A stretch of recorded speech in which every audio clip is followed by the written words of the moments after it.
গোল্ডের চুড়ি পরিধান করে নামাজ যদি পড়ে তবে নামাজ হবে না। আরে যুবকদের জন্য আজকে একটি মশলা বলব। আজকাল কিছু যুবকদেরকে দেখা যাচ্ছে হাতের কবজিতে তেরঙ্গা ধাগা বাঁধা, দেখছেন না? অনেক যুবকের হাতে দেখা যাচ্ছে মুসলিম, অথচ হাতের কবজিতে তেরঙ্গা ধাগা বাঁধা। তো মুসলিম যুবকদের জন্য হাতের কবজিতে তেরঙ্গা ধাগা বাঁধা যাবে কিনা? আমি যুবকদেরকে বলবো, জওয়ানদেরকে বলবো, প্রবীণ ভাই বাবাদেরকে বলবো যে একটু ধীরস্থির ভাবে বসুন। আমি কোরআন শরীফ, খোদার কালাম, অটুট বিধান, চিরন্তন, পূর্ণাঙ্গ, নির্ভুল, অতুলনীয়, উদাহরণহীন মহাগ্রন্থ হতে একটি সুপ্রসিদ্ধ আয়াতে কারিমা পাঠ করেছি। মহান রব্বুল আলামিন বলেন, ইয়া আইয়ুহাল্লাযীনা আমানু আতিউল্লাহা ওয়া আতিউর রাসূল। হে ঈমানদারগণ, যারা ঈমান নিয়ে এসেছো, আল্লাহ বলেন, হে ঈমানদারগণ, তোমরা আল্লাহর ইতাআত করো, হুকুম মেনে চলো। আর কি করো? আতিউর রাসূল, আর রাসূলের ইতাআত করো, রাসূলের হুকুম মেনে চলো। তো আল্লাহ তাআলা কোরআন শরীফের মধ্যে বললেন যে আল্লাহর ইতাআত করো আর তোমরা রাসূলের ইতাআত করো। আজিজানে মুহতারাম,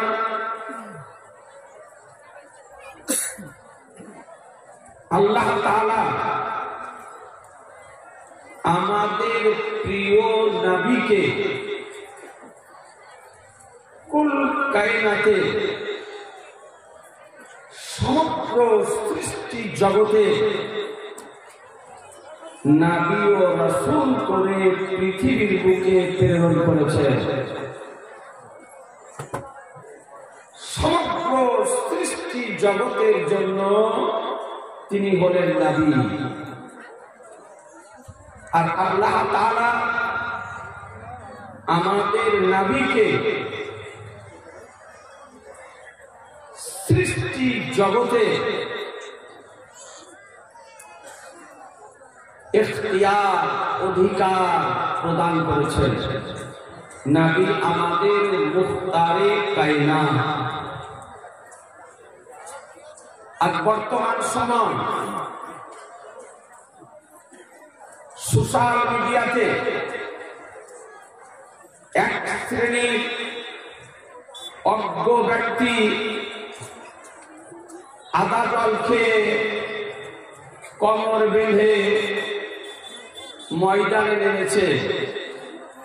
আমাদের নবীকে ছোট খাটো করে সাধারণ মানবের কাঠগড়াতে দান করার মানুষে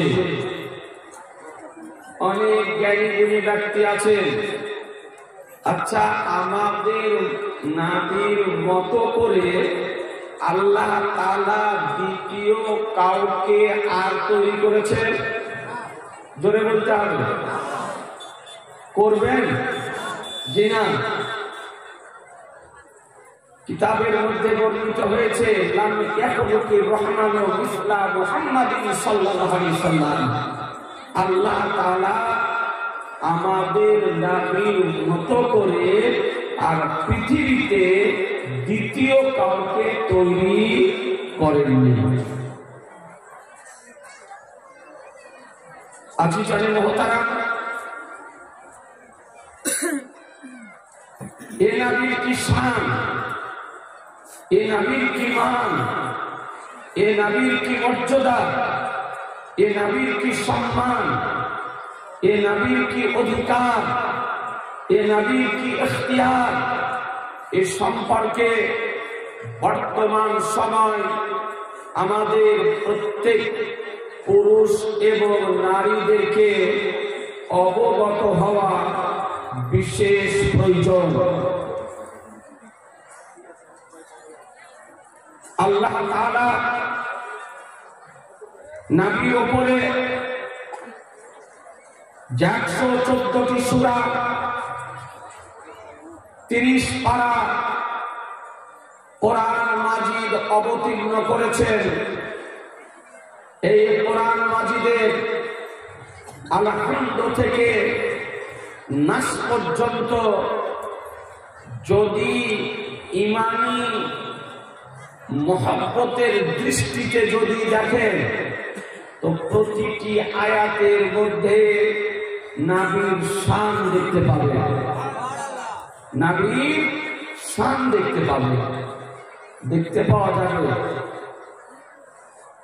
যে নবীর গুণাবলী সম্পর্কে মহান রব্বুল আলামিন 30 পারা সূরা কাউসার প্রথম নম্বর আয়াতে রব্বুল আলামিন বলেন, ইন্না আ'তাইনাকাল কাউসার, নিশ্চয় আমি আপনাকে অসংখ্য গুণাবলী দান করেছি, অগণিত গুণাবলী দান করেছি। এই আয়াতের বাংলা অনুবাদ হতে সুস্পষ্টভাবে প্রমাণিত হয় যে আল্লাহ তাআলা আমাদের নবীকে অগণিত গুণাবলী, অসংখ্য গুণাবলী দান করেছেন। নবীর গুণাবলী পৃথিবীবাসীর পক্ষে নির্ণয় করা, নির্দিষ্ট করা, নির্ধারিত করা, লিপিবদ্ধ করা, একাত্রিত করা, বর্ণনা করা পৃথিবীবাসীর পক্ষে সম্ভব নয়।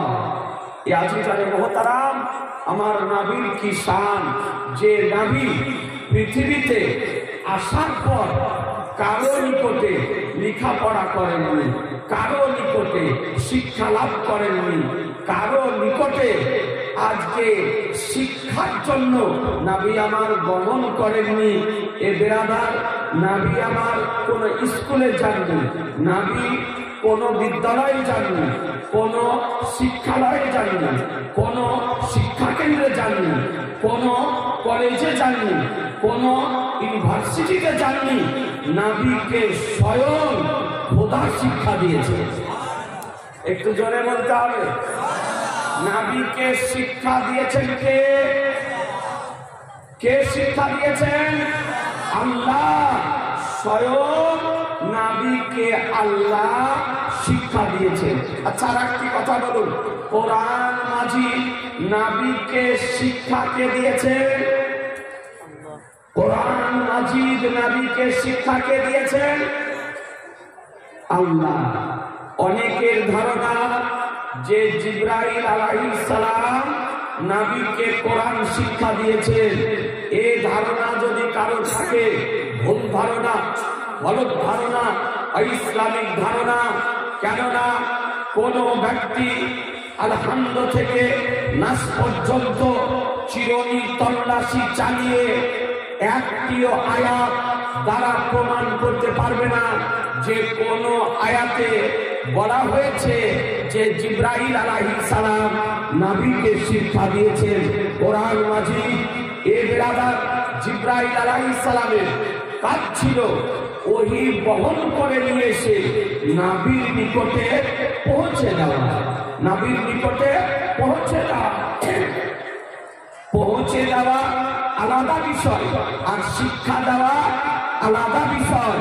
কোরআনকে জিজ্ঞাসা করুন নবীকে কে শিক্ষা দিয়েছে, কোরআনকে জিজ্ঞাসা করুন নবীকে কে জ্ঞান দান করেছে, নবীকে শিক্ষা করুন, কোরআনকে জিজ্ঞাসা করুন নবী কোথায় শিক্ষা লাভ করেছেন, কোরআনকে জিজ্ঞাসা করুন নবী আমার কোথায় জ্ঞান অর্জন করেছেন। তো কোরআন শরীফ খোদার কালাম 27 পারা আর রহমান সূরা 1 নম্বর আয়াত রব্বুল আলামিন বলেন আর রহমানু আল্লামাল কুরআন, রহমান ने अपने हबीब को कुरान सिखाया। আল্লাহ তার প্রিয় হাবিবকে কোরআন শিক্ষা দিয়েছেন। এ বেরাদার ইসলাম, জিবরাইল আলাইহিস সালাম নবীর নিকটে ওহী বহন করে নিয়েছে, পৌঁছে দিয়েছেন, আর আল্লাহ স্বয়ং নবীকে কোরআন শিখিয়েছেন। একটু জোরে বলা যাবে না? এই আজিজানে মহতারাম, এরপরে রব্বুল আলামিন বলেন খালাকাল ইনসান, মানব জাতির প্রাণ হযরত মুহাম্মদ সাল্লাল্লাহু তাআলা আলাইহি সাল্লামকে আল্লাহ সৃষ্টি করেছেন। এরপরে রব্বুল আলামিন বলেন আল্লামাহুল বায়ান, অর্থাৎ নবীকে মা কানা ওমা ইয়াকুন, অতীতে যা কিছু সংঘটিত হয়েছে, ভবিষ্যতে যা কিছু সংঘটিত হবে তার বিস্তারিত বিবরণ আল্লাহ নবীকে শিখিয়ে দিয়েছেন। আল্লাহ নবীকে শিখিয়ে দিয়েছেন। তাহলে বোঝা গেল নবীকে শিখিয়েছেন কে? এই জোরে বলেন কে? আল্লাহ। ইয়াজিদানে মহতারাম, কোন মোল্লা যেন বলতে না পারে পৃথিবীতে শিক্ষা লাভ করেছে, কোন যেন কাকমোল্লা বলতে না পারে বিদ্যালয়ে শিক্ষা লাভ করেছে, কোন মুন্সি যেন বলতে না পারে যে শিক্ষা কেন্দ্রে শিক্ষা লাভ করেছে, কোন যেন বক্তা যেন বলতে না পারে যে দাদা পিতার নিকটে শিক্ষা লাভ করেছে। ইয়াজিদানে মহতারাম, আজকে মহান রব্বুল আলামিন মহাগ্রন্থের মধ্যে আরো সুস্পষ্টভাবে প্রমাণ করে দিলেন ওয়াল্লানাকা মান তাকুন তালাব, বলে হাবিব আপনি যা কিছু জানতেন না আপনাকে সব শিখিয়ে দিয়েছি।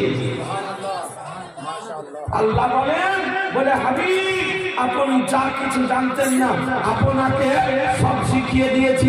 ইয়াজিদানে মুহতারাম, আজকে বলতে চাই এ নবী পাক সাহেবে লাউলাকে জ্ঞান দেখে সাহাবীগণ আশ্চর্যান্বিত হয়ে জিজ্ঞাসা করেন ইয়া রাসূলুল্লাহ, আপনি জ্ঞান কোথায় শিক্ষা করেছেন, আপনাকে কে শিক্ষা দিয়েছে?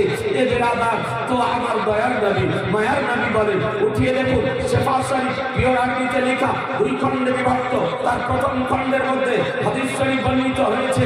নবী আমার বলেন আল্লাহ মানি রব্বি, আমার রব আমাকে শিখিয়েছে, আমার রব আমার প্রতিপালক আমাকে শিক্ষা দিয়েছেন।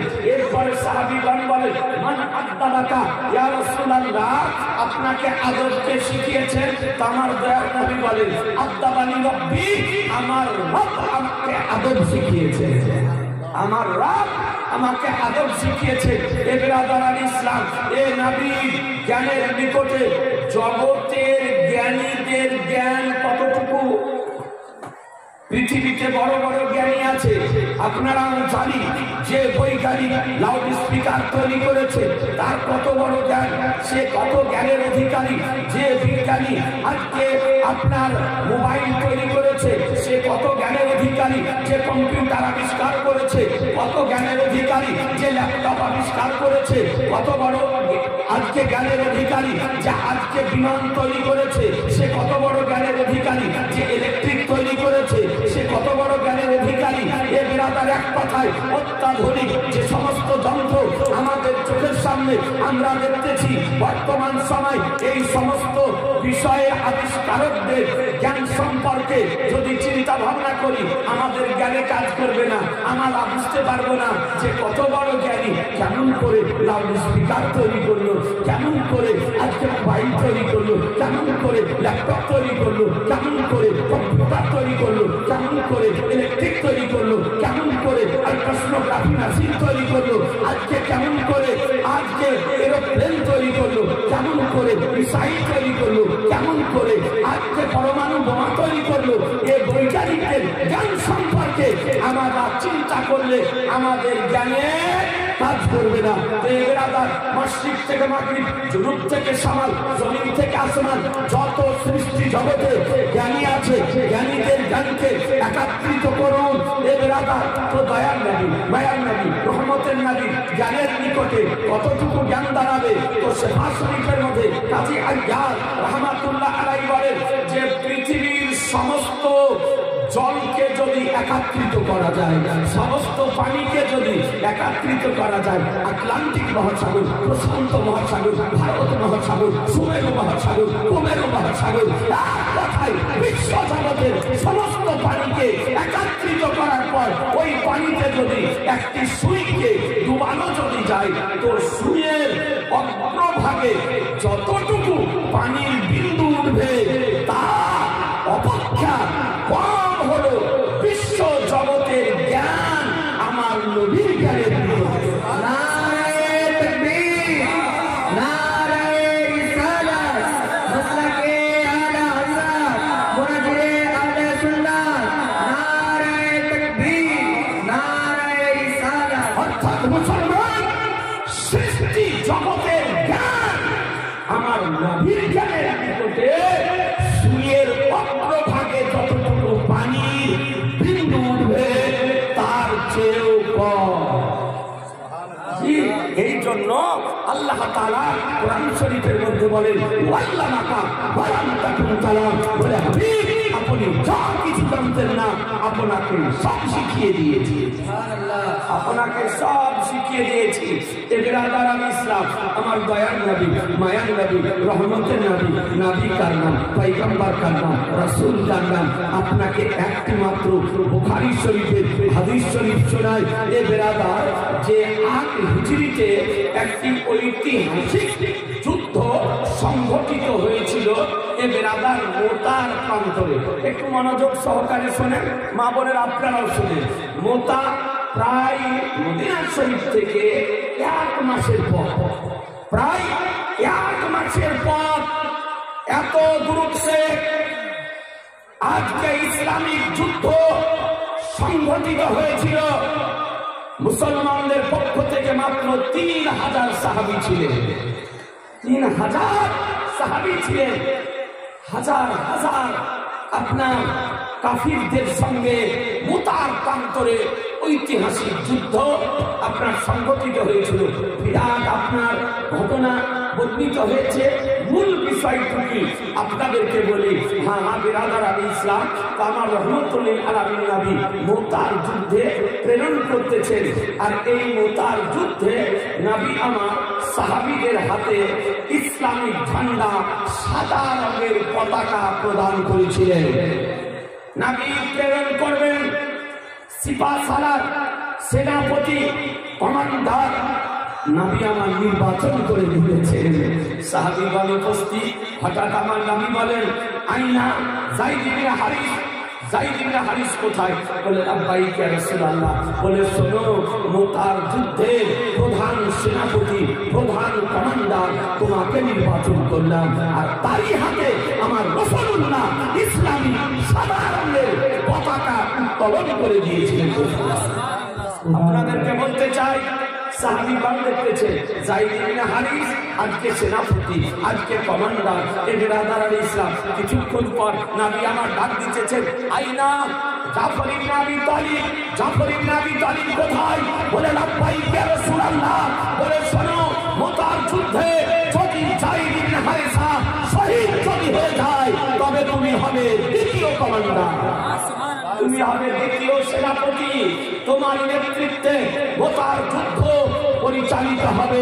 এই আজিজানে মোহতারাম সাহাবীগণ দেখতেছেন যে কি ব্যাপার, আজকে নবী আমার দ্বিতীয় কমান্ডার কেন করলেন, দ্বিতীয় সেনাপতি কেন করলেন, আজকে দ্বিতীয় ব্যক্তিকে সিপাহসালার কেন বানালেন? এ বেরাদার এরপরে পরে আমার রহমতুল্লিল আলামিন পয়গম্বর আলিমে মাকানা উমাইয়া করে পয়গম্বর নবী আমার বলেন আইনা আব্দুল্লাহ ইবনে রাওয়া।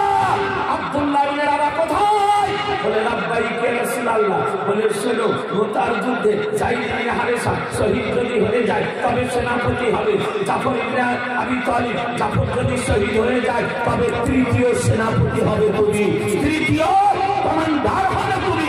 তো তোমারই নেতৃত্বে যুদ্ধ পরিচালিত হবে, তোমারই নেতৃত্বে মোতার প্রান্তরে সাহাবাই কেরামগণ যুদ্ধ করবেন। এ বিরাদার পরস্পর নবী আমার তিনজন সাহাবীকে কমান্ডার নির্বাচন করলেন, সেনাপতি নির্বাচন করলেন, সিপাহ সালার নির্বাচন করলেন। এরপরে নবী আমার বলেন, এ সাহাবীগণ শোনো, যদি এরা তিনজন শহীদ যদি হয়ে যায় তবে তোমরা চতুর্থ ব্যক্তিকে কমান্ডার নির্বাচন করে নিয়ে মোতার যুদ্ধ পরিচালনা করবে।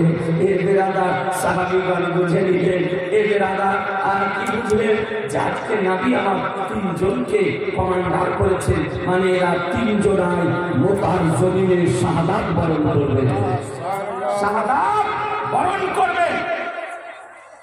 আজ যায়েদ ইবনে হারিস রেডি হয়ে গিয়েছে, জাফর ইবনে আবি তালিব রেডি হয়ে গিয়েছে, আব্দুল্লাহ ইবনে রাওয়াহা প্রস্তুত হয়ে গিয়েছে নবীর মহব্বতে, নবীর ইশকে, নবীর প্রেমে আজকে মোতার জমিনে যুদ্ধে যাওয়ার জন্য।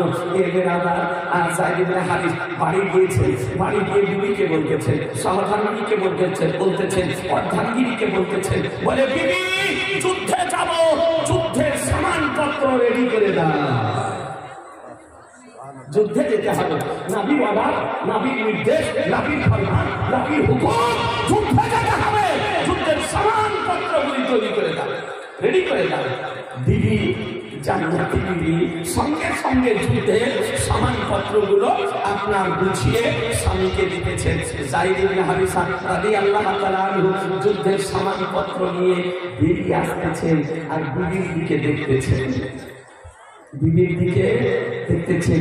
যে বিবি, যে স্ত্রী বাবা মায়ের মহব্বতকে জলাঞ্জলি দিয়ে, ভাই বোনের মহব্বতকে বিসর্জন দিয়ে, আত্মীয় স্বজনদের মহব্বতকে ত্যাগ করে যার মহব্বতে গৃহে এসেছিল, আজকে সেই বিবির দিকে যায়েদ ইবনে হারিসা রাদিয়াল্লাহু তাআলা আনহু দেখতেছে। যাওয়ার পথে, বেরিয়ে যাওয়ার পথে, বের হওয়ার পথে যায়েদ ইবনে হারিসা রাদিয়াল্লাহু তাআলা আনহু বলতেছেন, বিবি এটাই তোমার সঙ্গে আমার শেষ দেখা, বিবি আর দেখা হবে না, এটাই তোমার সঙ্গে আমার শেষ দেখা, আর দেখা হবে না। আচ্ছা বলুন, যদি স্বামী যুদ্ধে যাওয়ার পূর্বে এইরকম ভাষা ব্যবহার যদি করে, স্ত্রীর চোখে জল আসবে না? এই কথা বলেন না জি, আসবে না? ঝরঝর করে স্ত্রীর চোখ দিয়ে জল ঝরতে আরম্ভ করেছে, কাঁদতে আরম্ভ করেছে, বলে হে সিরস্তার, হে আমার স্বামী, এইরকম কথা আপনি কেন বলছেন? এর পূর্বে অনেক যুদ্ধে গিয়েছে, অনেক যুদ্ধের ময়দানে গিয়েছে, কোনোদিন এরকম কথা বলেননি, তবে আজকে এইরকম কথা কেন বলতেছেন? বলে বিবি আজকে তোমাকে জানিয়ে দিতে চাই, এটাই তোমার সঙ্গে আমার শেষ সাক্ষাৎ, এরপরে তোমার সঙ্গে আর আমার দেখা হবে না, সাক্ষাৎ হবে না, এটাই শেষ সাক্ষাৎ। বলে হে সিরস্তান, বলে তার কারণ, বলে যুদ্ধে জিতেছি আর ফিরে আসবো না, ওই মোতার প্রান্তরে আমার মৌত হবে। বলে আপনাকে মৌতের সংবাদ কে দিয়েছে? শাহাদাতের সংবাদ কে দিয়েছে? ইন্তিকালের সংবাদ কে দিয়েছে? বলে বিবি ওই নবী দিয়েছে, যে নবীর জবান থেকে যেটা বেরিয়ে যায় তার কোনো রদ বদল হয় না, তার কোনো পরিবর্তন হয় না। সেই নবী বলেছেন, আমি জানি আজকে সূর্য উদিত হওয়া বন্ধ হতে পারে, চন্দ্র উদিত হওয়া বন্ধ হতে পারে, রাত্রি হওয়া বন্ধ হতে পারে, দিন হওয়া বন্ধ হতে পারে, হাওয়ার রোদ চাঁদ হতে পারে, সমুদ্রের পানির গতি পরিবর্তন হতে পারে, আপন স্থান থেকে স্থানান্তরিত হতে পারে, কিন্তু বিবি শোনো, কসম খোদার, নবীর জবান থেকে যেটা বেরিয়ে যায় তার কোনো পরিবর্তন হয় না, তার কোনো পরিবর্তন হয় না। বলে বিবি আমাকে প্রথম কমান্ডার করার পর, সিপাহ সালার করার পর, সেনাপতি করার পর নবী আমার দ্বিতীয় কমান্ডার করেছেন, তৃতীয় কমান্ডার করেছেন। তারপরও আবার নবী বলেছেন যে এরা যদি শহীদ হয়ে যায়, চতুর্থ ব্যক্তিকে কমান্ডার করে নিয়ে মোতার যুদ্ধ পরিচালনা করবে। বিবি এই জন্য আমি বুঝতেছি যে আমার মৌত যদি হয় মোতার মাটিতে হবে, ইন্তিকাল যদি হয় মোতার মাটিতে হবে, মৌত যদি হয় মোতার মাটিতে হবে, শহীদ যদি হতে হয় মোতার মাটিতে হতে হবে। রাদার সাহাবাই গ্রামদেরকে নিয়ে মোতার যুদ্ধে তারা পৌঁছে গেলেন। নবী আমার মদিনা শরীফ আছে, বুখারী শরীফ উঠিয়ে দেখুন। আজকে যারা নবী বিদ্বেষী বেরিয়েছে তাদের চোখে পড়ে না, যারা নবীর মুস্তাক বেরিয়েছে তাদের চোখে পড়ে না, যারা নবী বিরোধী বেরিয়েছে তাদের চোখে পড়ে না। এ বিরাদারান ইসলাম তারা দেখতে পায় না। নবী বিদ্বেষী কালো চশমা পরিধান করে আছে, এই জন্য বুখারীতে দেখতে পাই না, মুসলিম দেখতে পাই না, তিরমিজিতে দেখতে পাই না, আবু দাউদে দেখতে পাই না, ইবনে মাজাহতে দেখতে পাই না, নাসাইতে দেখতে পাই না, হাদিসে দেখতে পাই না, কোরআনে দেখতে পাই না। এই জন্য যাকে নবী বিদ্বেষী কালো চশমা পরিধান করে আছেন। বুখারী যদি পড়তে হয় নবীর ইশকে পড়তে হবে, মুসলিম যদি পড়তে হয় নবীর মুহাব্বতে পড়তে হবে, আবু দাউদ যদি পড়তে হয় নবীর মুহাব্বতে পড়তে হবে, তিরমিজি যদি পড়তে হয় নবীর মুহাব্বতে পড়তে হবে, নাসাই যদি পড়তে হয় নবীর মুহাব্বতে পড়তে হবে, ইবনে মাজাহ যদি পড়তে হয় নবীর মুহাব্বতে পড়তে হবে, কোরআন যদি পড়তে হয় কসম খোদার নবীর মুহাব্বতে পড়তে হবে। নারে তাকবীর, নারে রিসালাত, মাসলাকে আলা হযরত মুফতি জুবাইর হোসেন সাহেব, নারে তাকবীর। আজিজানে মুহতারাম, সাহাবায়ে কেরামগণ মোতার যুদ্ধে চলে গেলেন। মোতার যুদ্ধ আরম্ভ হলো। এ বিরাদার, নবী আমার যে ভবিষ্যৎবাণী করেছেন আজকে সেই ভবিষ্যৎবাণী বাস্তবায়িত হতেছে। আজকে যুদ্ধ কিছুক্ষণ চলার পর যায়েদ ইবনে হারিসা রাদিয়াল্লাহু তাআলা আনহু শাহাদাত বরণ করলেন, শহীদ হয়ে গেলেন। তার রক্তে মোতার মাটি রঞ্জিত হলো। এ বিরাদার, দ্রুত গতিতে জাফর ইবনে আবি তালিব আসার পর ইসলামিক পতাকা, ইসলামিক ঝান্ডাকে মোতার প্রান্তরে উঠিয়ে ধরলেন, যুদ্ধ শুরু করলেন।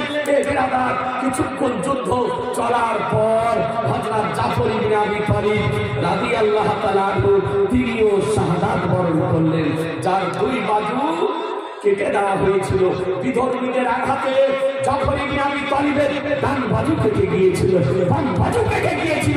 এ মুসলমান চিন্তা যদি করেন অবাক হবেন। তবুও জাফর ইবনে আবি তালিব ইসলামিক ঝান্ডাকে মোতার মাটিতে পড়তে দেননি, জবানে ধরে নিয়েছিলেন। জবানে ধরে নিয়েছিলেন, মাটিতে পড়তে দেননি। এ বিরাদার, তারিখের কিতাবে পাওয়া যায় জাফর ইবনে আবি তালিব এইভাবে যুদ্ধ করেছিলেন। বিধর্মীদের বল্লম, নেজা, তরবারি, তীর এর আঘাত আপনার বক্ষস্থলে সম্মুখে 90টি আঘাত লেগেছিল। মুসলমান 90টি আঘাত লেগেছিল। মৃত্যু সাক্ষাৎ করার পূর্বে জাফর ইবনে আবি তালিব বলেন, বলে বিধর্মীগণ শোনো, কাফেরের দল শোনো, মুশরিকদের দল শোনো, যতক্ষণ পর্যন্ত জাফর ইবনে আবি তালিবের দেহে প্রাণ থাকবে কসম খোদার, ততক্ষণ পর্যন্ত তোমাদের দিকে সিনা থাকবে, পিঠ হবে না। সিনা থাকবে, পিঠ হবে না। এদের আদার তিনিও শাহাদাত বরণ করলেন।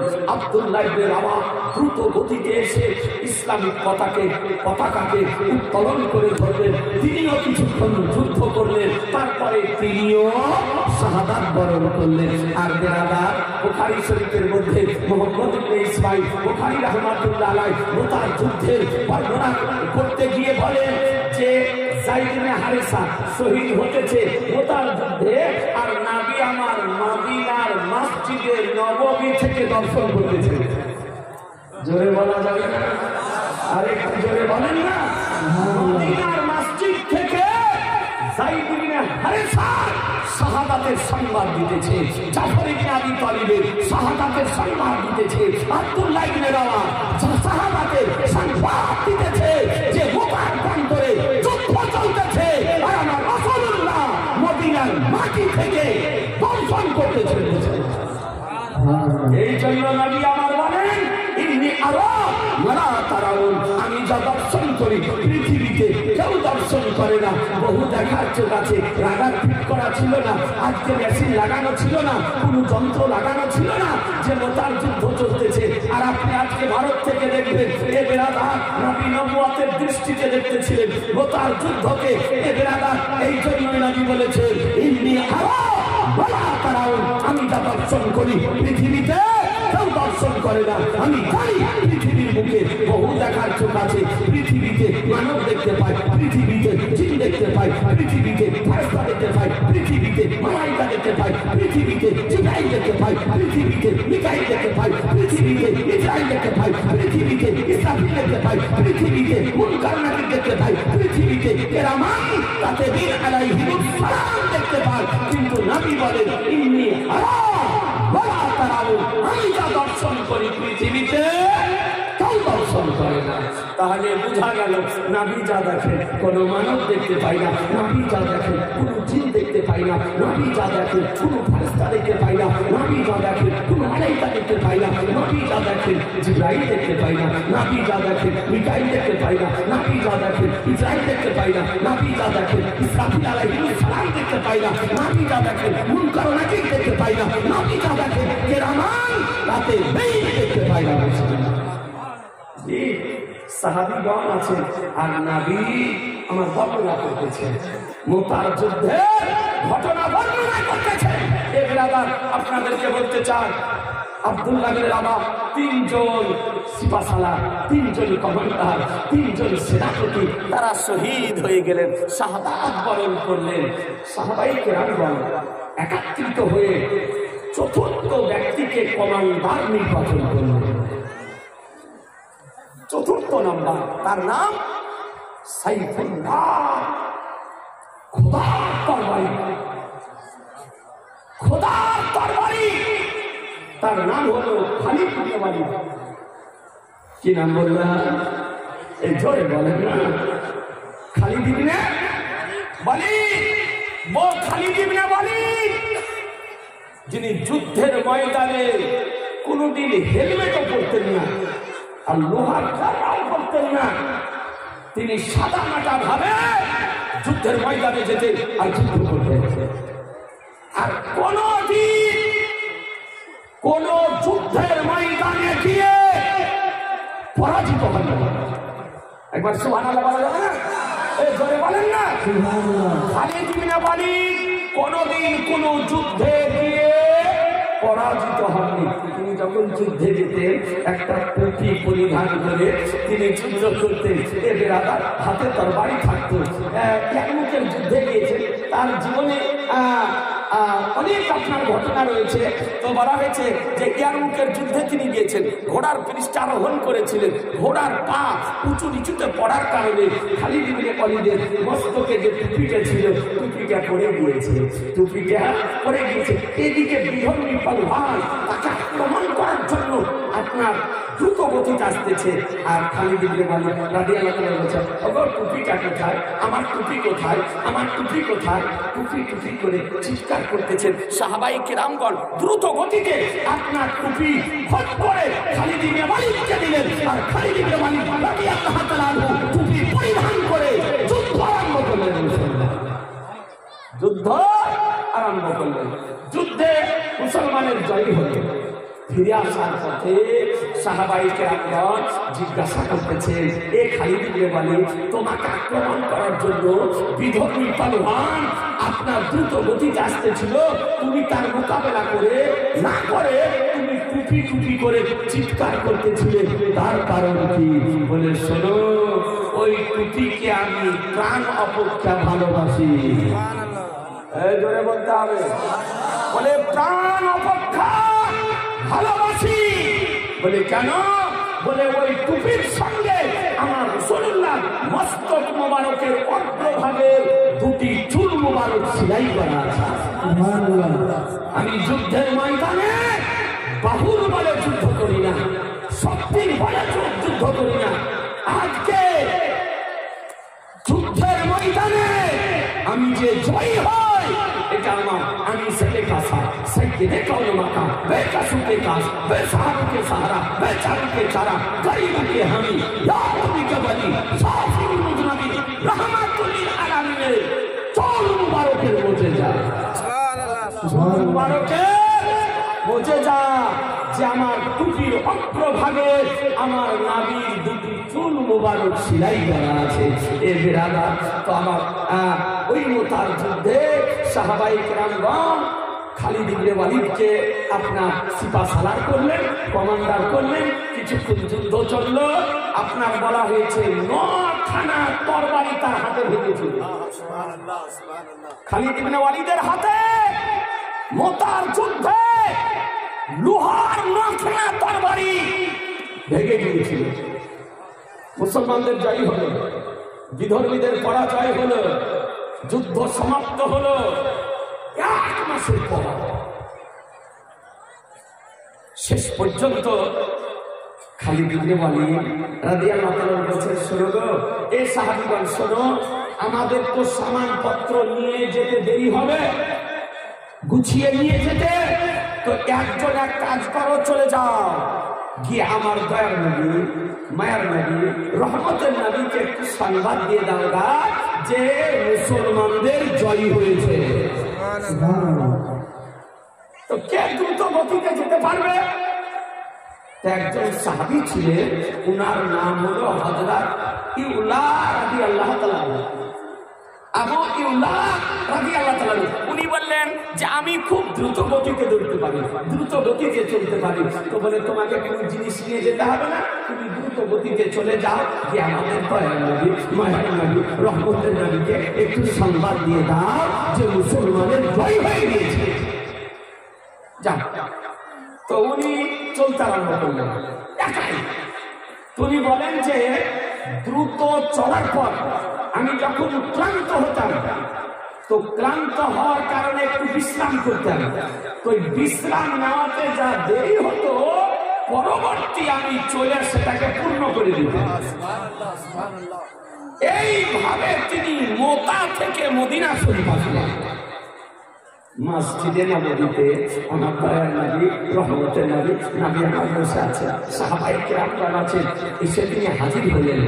তো আমার আলিমে মাকানা ওমাইয়াকুল সংবাদদাতা পয়গম্বর, গায়বের সংবাদদাতা পয়গম্বর, যে পয়গম্বর মাশরিক থেকে মাগরিব, জুনুব থেকে শামাল, জমিন থেকে আসমান, বিশ্ব জগৎকে দেখতে পান, ও নবী আমার বলতেছেন আবু ইয়ালা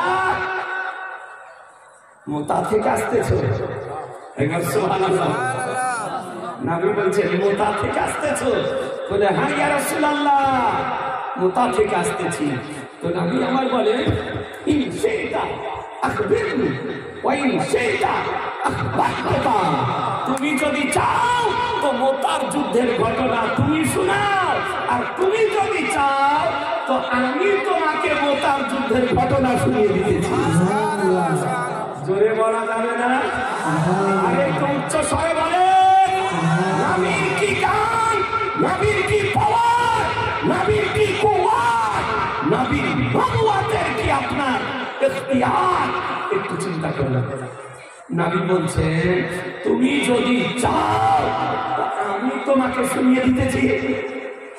যুদ্ধ কেমন করে শুরু হলো, যায়েদ ইবনে হারিসা শহীদ কেমন করে হলো, জাফর ইবনে আবি তালিব শহীদ কেমন করে হলো, আব্দুল্লাহ ইবনে রাওয়াহ শহীদ কেমন করে হলো, খালিদ ইবনে ওয়ালিদ কেমন করে যুদ্ধ করলো, আর যুদ্ধ সমাপ্ত কেমন করে হলো, তুমি যদি বলো তো মোতার যুদ্ধের শুরু থেকে শেষ পর্যন্ত সংবাদ দিতেছি।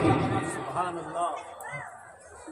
হযরত আবু ইয়ালা তিনি বলতেছেন আখবিরনি ইয়া রাসূলুল্লাহ, আখবিরনি ইয়া রাসূলুল্লাহ, আপনি সংবাদ কি বলে দিন।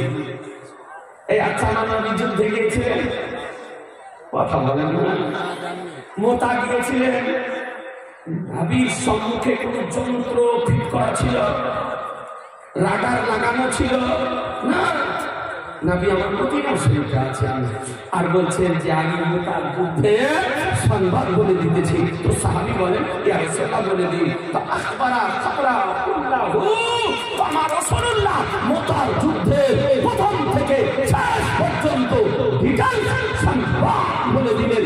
আজিজানে মুহতারাম, আপনাদেরকে বলতে চাই নবীর কি জ্ঞান, নবীর কি পাওয়ার, নবীর কি আজকে নবুয়তের ইখতিয়ার একটু চিন্তা করে দেখবেন। এই জন্য তো কোরআন বলতেছে ইয়া আল্লামাকা মা লাম তাকুন তারা, বলে হাবিব আপনি যা কিছু জানতেন না আপনাকে সব শিখিয়ে দিয়েছি। কথা বুঝতে পারলেন? এই বেরাদার নবীর কি ইখতিয়ার। আজ আলহামদুলিল্লাহ লক্ষ্মী নারায়ণপুর গ্রাম টিটিএস সুন্নি গ্রাম, টিটিএস সুন্নি গ্রামে এত কোনো ভেজাল নাই, এই গ্রামে কোনো কুচুরি পানা নাই, এই গ্রামে কোনো মাস্টরের সমর্থক নাই, এই গ্রামে কোনো দাঁত চুরি করার সমর্থক নাই, এই গ্রামে লেডিস মার্কা কোন এজেন্ট রাখা নাই মুসলমান। এই লক্ষ্মী নারায়ণপুর গ্রাম টিটিএস সুন্নি গ্রাম মুসলমান। আপনাদেরকে বলি, যুবকদেরকে বলি, জওয়ানদেরকে বলি, ভাই বাবাদেরকে বলি, মা বোনদেরকে বলি, আহা আমার নবীর কি পাওয়ার। এ বেরাদার, আচ্ছা বলেন তো নবীর মূল্য বেশি না নামাজের মূল্য বেশি? কথা বলেন না। নবীর মূল্য আরেকটু জোরে বলতে হবে, নবীর মূল্য বেশি। এ বেরাদার, হ্যাঁ হ্যাঁ এটা আমাদের আকীদা যে নবীর মূল্য বেশি। জিজ্ঞাসা যদি করতে হয় তো আলিয়ে মুর্তজা, শেরে খোদা, মুশকিলে কুশা, হিদায়াতের রাহ, ফতেহে খাইবার, সাহেবে জুলফিকার কে জিজ্ঞাসা করুন, যিনি মায়ের পেট থেকে আমার নবীকে চিনতেন। আলী মায়ের পেট হতে নবীকে চিনতেন, নবীকে জানতেন, যিনি মাত্র 8 বছর বয়সে ইসলাম ধর্ম গ্রহণ করেছিলেন। মাত্র 8 বছর বয়সে অল্প বয়স্কদের মধ্যে সর্বপ্রথম ইসলাম ধর্ম গ্রহণ করেছিলেন। তার নাম হলো শেরে খোদা আলী মুর্তজা রাদিয়াল্লাহু তাআলা আনহু। ও আলী মুর্তজার জীবনের একটি বিরাট কারামাত, যে তিনি ঘোড়াতে যখন আরোহণ করতেন বাম কদম রেখে ঘুরিয়ে ডান কদম রাখার পূর্বে আলহামদ থেকে নাস পর্যন্ত 30 পারা কোরআন মাজিদ খতম করে দিতেন। সুবহানাল্লাহ, সুবহানাল্লাহ। বিরাট কারামাত। ও আলী, যে আলীর বডিকে আমার নবী এয়ার কন্ডিশন বানিয়ে দিয়েছিলেন। সুবহানাল্লাহ বলা যাবে না? আলীকে শীতের সময়তে শীত লাগতো না, গরমের সময় গরম লাগতো। জি, আলী মুর্তজা রাদিয়াল্লাহু তাআলা আনহু শীতের সময় গরমের পোশাক পরে রাস্তায় হাঁটছেন। তো সাহাবীগণ ডাকলেন, দেখে বলছেন আচ্ছা আপনাকে আপনার কাজগুলো একটু অন্যরকম দেখছি, ব্যাপার কি? আপনাকে শীতের সময় শীত লাগে না? তো শেরে খোদা মুশকিলে কুশা হাইদারে কারবার বলেন আমাকে শীত লাগে না, আমাকে গরম লাগে। সুবহানাল্লাহ। বলে কেন? বলে শোনো, একদা আমাকে জ্বর হয়েছিল, বুখার হয়েছিল, জ্বর ভালো হতে ছিল না। তো আমার রহমতুল্লিল আলাইহি আমাকে দেখতে এসেছিলেন। আমাকে দেখতে গিয়ে বলেন আলী জ্বর ভালো হচ্ছে না? বলে লা ইয়া রাসূলুল্লাহ। তো নবী সঙ্গে সঙ্গে আমার দোয়া করেন, আল্লাহুম্মা আযহিব আনিল আলী হাররা ওয়াল বারুদাতা। বলে আল্লাহ আলীর শরীর থেকে গরমকেও দূর করে দাও আর শীতকেও দূর করে দাও। সুবহানাল্লাহ। কারণ জ্বর যখন হয় সময়ে সময়ে গরম লাগে আর সময়ে সময়ে শীত লাগে। তো নবী আমার দোয়া করতেছেন, আল্লাহ আলীর বডি থেকে গরমকেও দূর করে দাও, শীতকে দূর করে দাও। তাহলে মুর্তজা বলে আমার শরীর সেদিন থেকে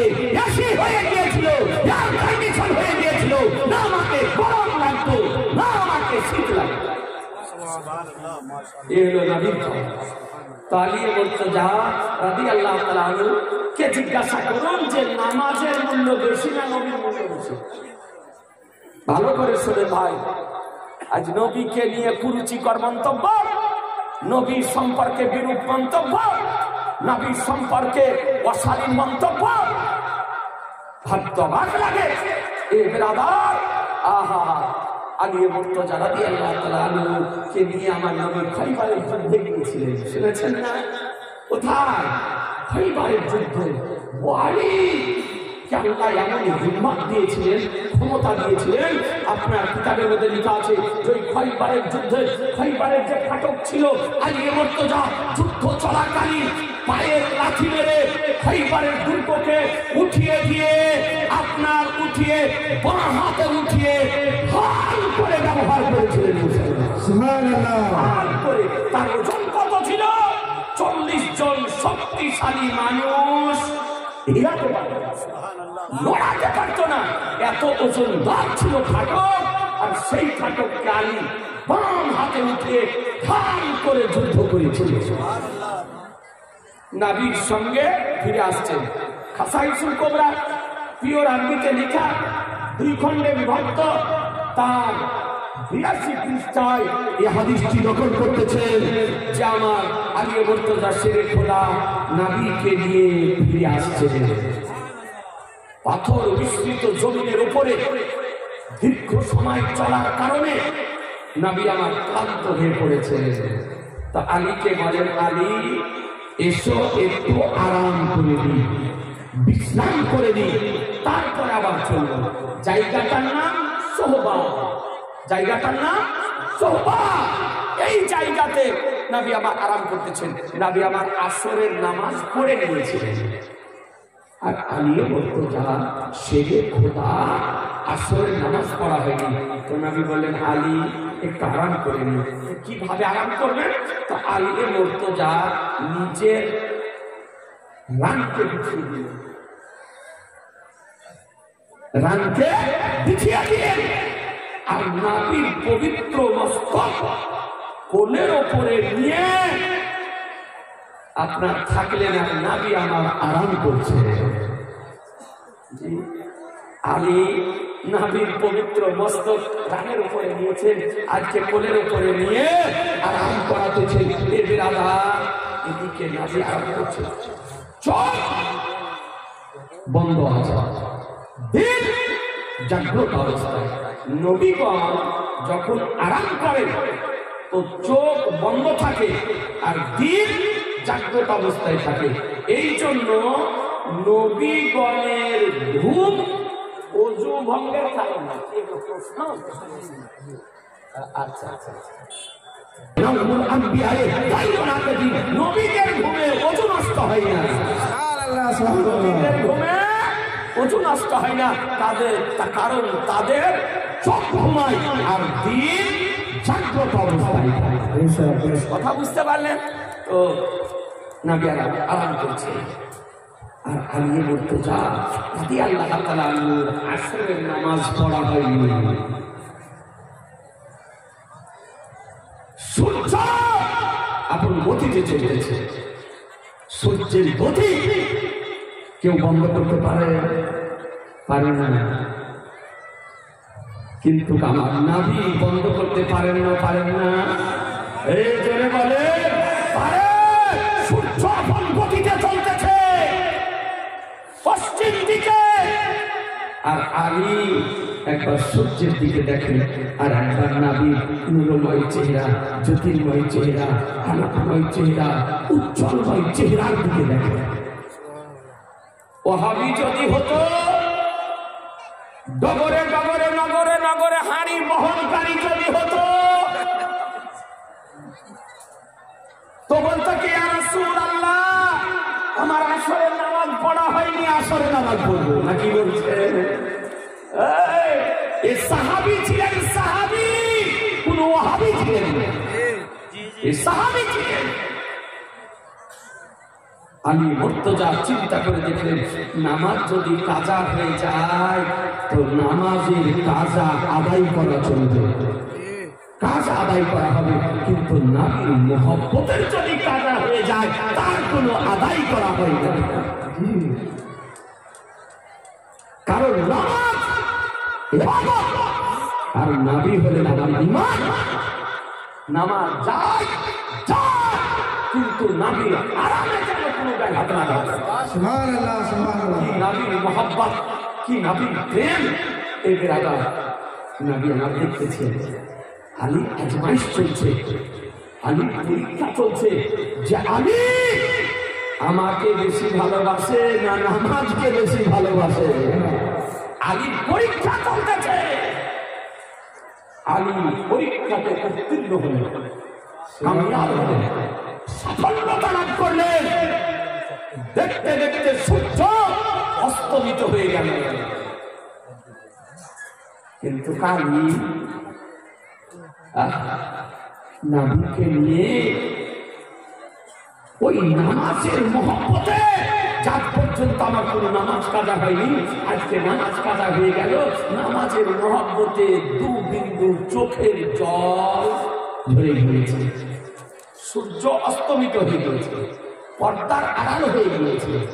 নবী আমার চোখ খুলে দিলেন, চোখ খুলে বলছেন, আলী কি হয়েছে? মনটা ভালো লাগছে না, চোখে সরকার করতেছে জল, অশ্রু, মনে হতেছে চোখ ফুটে জল বের হবে। কি হয়েছে তোমার? তো বলছে, ইয়া রাসূলুল্লাহ, আজকে আসরের নামাজটা পড়া হয়নি। সুবহানাল্লাহ, জোরে বলে, বলে ইয়া রাসূলুল্লাহ, আসরের নামাজটা আজকে পড়া হয়নি, কাজা হয়ে গিয়েছে, সূর্য অস্তমিত হয়ে গিয়েছে। তোমার রহমতুল লিল আলামিন নবী বলছেন, আলী আসরের নামাজ কাজা পড়তে চাও না আদায় করতে চাও?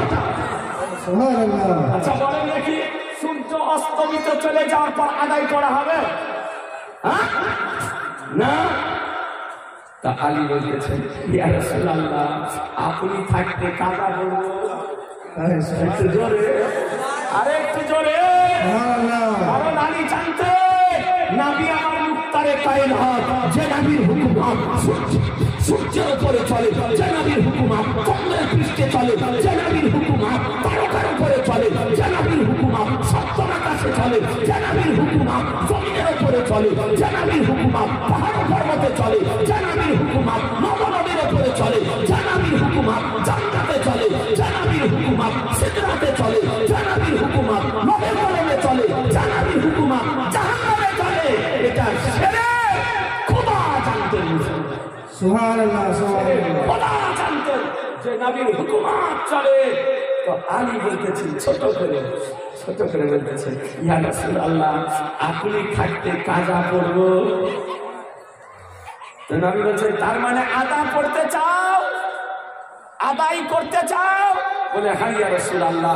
খাসাইসুল কুবরা উঠে দেখুন, এ বেরাদার নবী আমার দোয়া করতেছেন, আল্লাহুম্মা ইন্নাহু তাআতিকা ওয়া তাআতি রাসূলিকা ফারদুদ আলাইহি সাল্লাম। বলে, হে আল্লাহ, আলী তোমার বান্দা, আমার গোলাম। হে আল্লাহ, আলী তোমার বান্দা, আমার গোলাম।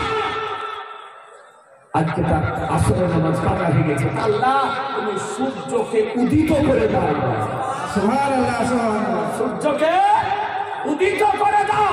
ফারদুদ আলাইহি সাল্লাম, তুমি সূর্যকে ফিরিয়ে দাও। এ বেরাদার, হাদিসে নবী বলে, যেমন নবী দোয়া করা কসম খোদার, সঙ্গে সঙ্গে অস্তমিত সূর্য একবার সফরে উঠে গিয়েছে। নারায়ে তাকবীর, নারায়ে তাকবীর, নারায়ে রিসালাত, মাশরাফি আলা হযরত মুফতি আযম বেঙ্গল, নারায়ে তাকবীর, নারায়ে রিসালাত। একবার সফরে সূর্য উঠে গিয়েছে। কিতাবের মধ্যে এসছে ৭০,০০০ ফেরেশতা নুরানি লাগাম লাগিয়ে সূর্যকে টেনে নিয়ে যায়। একদিকে ৭০,০০০ ফেরেশতার কুওয়াত, ক্ষমতার একদিকে আমার নবীর দোয়ার পাওয়ার। সুবহানাল্লাহ, বেশা। নবীর দোয়ার পাওয়ার। সূর্য উদিত হয়ে গেছে। আলী নামাজে দাঁড়িয়ে গিয়েছেন, নামাজ পড়ছেন। আসরের নামাজ কয় রাকাত? জোরে 4 রাকাত। আলী ধীর স্থির ভাবে মনোযোগ সহকারে নিষ্ঠার সঙ্গে আন্তরিকতার সঙ্গে মোহাম্মত ভরে নামাজ পড়তেছে।